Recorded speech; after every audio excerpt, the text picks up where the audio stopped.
अब मैं आपको श्री भक्तमाल का भक्त और भगवान का वार्तालाप सुनाऊंगी। भगवान भक्तों से क्या कहते हैं, और मैं संस्कृत में नहीं सुनाऊंगी। संस्कृत का अर्थ जो इसमें लिखा है ना भक्तमाल में, वही सुनाऊंगी। बोलो भक्त और भगवान की जय। श्री भगवान ने कहा, दुर्वासा जी, मैं सर्वथा भक्तों के अधीन हूँ। मुझ में तनिक भी स्वतंत्रता नहीं है। मेरे सीधे साधे सरल भक्तों ने मेरे हृदय को अपने हाथ में कर रखा है। भक्तजन मुझसे प्यार करते हैं और मैं उनसे। ब्राह्मण अपने भक्तों का एकमात्र आश्रय मैं ही हूँ, इसलिए अपने साधु स्वभाव भक्तों को छोड़कर मैं ना तो अपने आप को चाहता हूँ और ना अपनी अर्धांगिनी विनाश रहित लक्ष्मी को। जो भक्त स्त्री पुत्र गृह गुरुजन प्राण धन ये लोक और परलोक सबको छोड़कर केवल मेरे शरण में आ गए हैं, उन्हें छोड़ने का संकल्प भी मैं कैसे कर सकता हूँ। जैसे सती स्त्री अपने पातिव्रत से सदाचारी पति को वश में कर लेती है, वैसे ही मेरे साथ अपने हृदय को प्रेम बंधन से बांध रखने वाले समदर्शी साधु भक्ति के द्वारा मुझे अपने वश में कर लेते हैं। मैंने अनन्य प्रेमी भक्त सेवा से ही अपने को परिपूर्ण कृतकृत्य मानते हैं। मेरी सेवा के फलस्वरूप जब उन्हें सालोक्य सारूप्य आदि मुक्तियां प्राप्त होती हैं, तब वे उन्हें भी स्वीकार करना नहीं चाहते। फिर समय के फेर से नष्ट हो जाने वाली वस्तुओं की तो बात ही क्या है।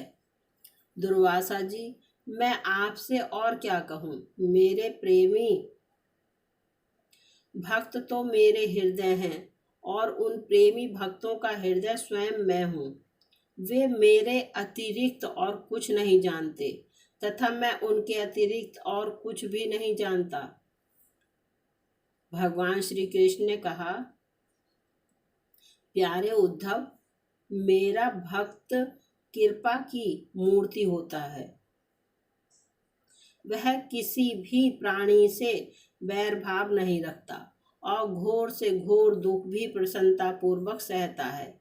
उसके जीवन का सार है सत्य और उसके मन में किसी प्रकार की पाप वासना कभी नहीं आती। वह समदर्शी और सबका भला करने वाला होता है। उसकी बुद्धि कामनाओं से कलुषित नहीं होती। वह संयमी मधुर स्वभाव और पवित्र होता है। संग्रह परिग्रह से सर्वथा दूर रहता है। किसी भी वस्तु के लिए वह कोई चेष्टा नहीं करता। परिमित भोजन करता है और शांत रहता है। उसकी बुद्धि स्थिर होती है। उसे केवल मेरा ही भरोसा होता है और वह आत्म तत्व के चिंतन में सदा संलग्न रहता है। वह प्रमाद रहित गंभीर स्वभाव और धैर्यवान होता है। भूख प्यास शोक मोह और जन्म मृत्यु ये छहों उसके बस में रहते हैं। वह स्वयं तो कभी किसी से किसी प्रकार का सम्मान नहीं चाहता, परंतु दूसरों का सम्मान करता रहता है। मेरे संबंध की बातें दूसरों को समझाने में बड़ा निपुण होता है और सभी के साथ मित्रता का व्यवहार करता है। उसके हृदय में करुणा भरी होती है। मेरे तत्व का उसे यथार्थ ज्ञान होता है।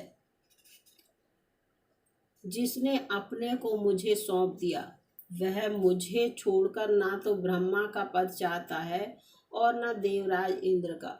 उसके मन में ना तो सार्वभौम सम्राट बनने की इच्छा होती है और ना वह स्वर्ग से भी श्रेष्ठ रसातल का ही स्वामी होना चाहता है। वह योग की बड़ी बड़ी सिद्धियों और मोक्ष तक की अभिलाषा नहीं करता। उद्धव, मुझे तुम्हारे जैसे प्रेमी भक्त जितने प्रियतम हैं, उतने प्रिय मेरे पुत्र ब्रह्मा, आत्मा शंकर, सगे भाई बलराम जी, स्वयं अर्धांगिनी लक्ष्मी जी और मेरा अपना आत्मा भी नहीं है, जिसे किसी की अपेक्षा नहीं, जो जगत के चिंतन से सर्वथा उपरक्त होकर मेरे ही मनन चिंतन में तल्लीन रहता है और राग द्वेष ना रखकर सबके प्रति समान दृष्टि रखता है। उस महात्मा के पीछे पीछे मैं निरंतर यह सोचकर घूमा करता हूँ कि उसके चरणों की धूलि उड़कर मेरे ऊपर पड़ जाए और मैं पवित्र हो जाऊं। जिसकी वाणी प्रेम से गदगद हो रही है, चित्त पिघल कर एक ओर बहता रहता है, एक क्षण के लिए भी रोने का तांता नहीं टूटता, परंतु जो कभी कभी खिलखिलाकर हंसने भी लगता है, कहीं लाज छोड़कर ऊंचे स्वर से गाने लगता है, तो कभी नाचने लगता है। भैया उद्धव, मेरा वह भक्त न केवल अपने को बल्कि सारे संसार को पवित्र कर देता है।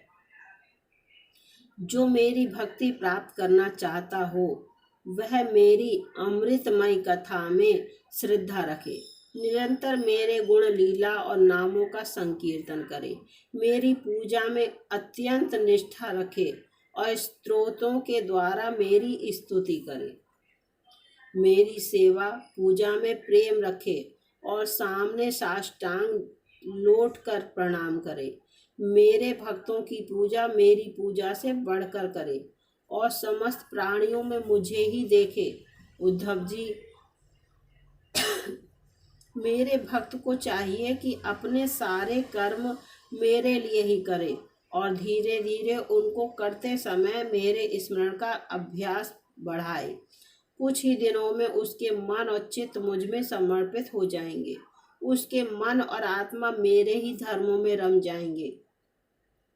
मेरे भक्त साधुजन जिन पवित्र स्थानों में निवास करते हों, उन्हीं में रहे और देवता, असुर अथवा मनुष्यों में जो मेरे अनन्य भक्त हों, उनके आचरणों का अनुसरण करें। मेरी प्राप्ति के जितने साधन हैं, उनमें मैं तो सबसे श्रेष्ठ साधन यही समझता हूँ कि समस्त प्राणियों और पदार्थों में मन, वाणी और शरीर की समस्त वृत्तियों से मेरी ही भावना की जाए। बोलो संत और भगवंत की जय। मैंने आपको भक्त और भगवान का वार्तालाप सुनाया। अब मैं आपको सभी भक्तों के दर्शन कराऊंगी। देखिए, ये हैं भक्त शिरोमणि श्री तुलसीदास जी पर श्री हनुमान जी की कृपा। ये हैं सुखदेव जी, श्री सुखदेव जी और राजा परीक्षित जी। ये हैं संकीर्तन के आचार्य देव ऋषि नारद। ये हैं भगवान नरसिंह की गोद में भक्त प्रहलाद। ये हैं भक्त ध्रुव पर भगवान का अनुग्रह। ये हैं श्रीमद शंकराचार्य जी। ये हैं श्री वल्लभाचार्य जी। ये हैं श्री माधवाचार्य जी। ये हैं श्री रामानुजाचार्य जी।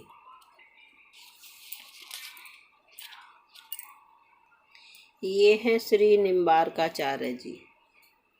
ये हैं श्री आचार्य श्री विष्णु स्वामी जी।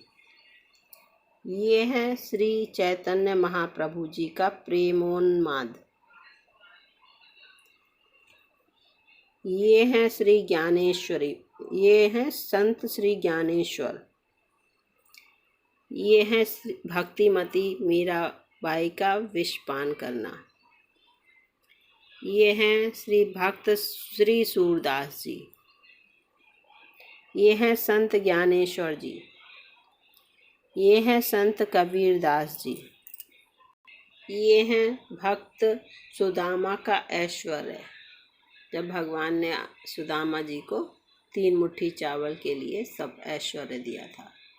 ये हैं श्री हित हरिवंश जी गोस्वामी। ये हैं श्री स्वामी श्री हरिदास जी। ये हैं भक्त जयदेव जी। ये हैं भक्त बिल्वमंगल जी।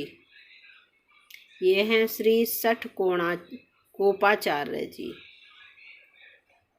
ये हैं भक्त नरसिंह मेहता जी। ये हैं संत नामदेव जी। ये हैं ब्रजमंडल के संकीर्तन में महाभागवत श्री उद्धव जी का प्राकट्य। मैंने अभी आपको सभी भक्तों के दर्शन कराए हैं। अब मैं श्री भक्तमाल सुनाऊंगी कल से। आप सभी भक्तों के जो सभी भक्तों के मैंने दर्शन कराए हैं उन सभी भक्तों की अब कथा सुनाऊंगी मैं। बहुत सुंदर, बहुत रोचक कथाएं हैं सभी की। आप ज़रूर सुने, आपकी भक्ति बढ़ेगी, आपका मन प्रफुल्लित हो जाएगा। बहुत सुंदर कथाएं हैं सभी भक्तों की। बोलो भक्त और भगवान की जय।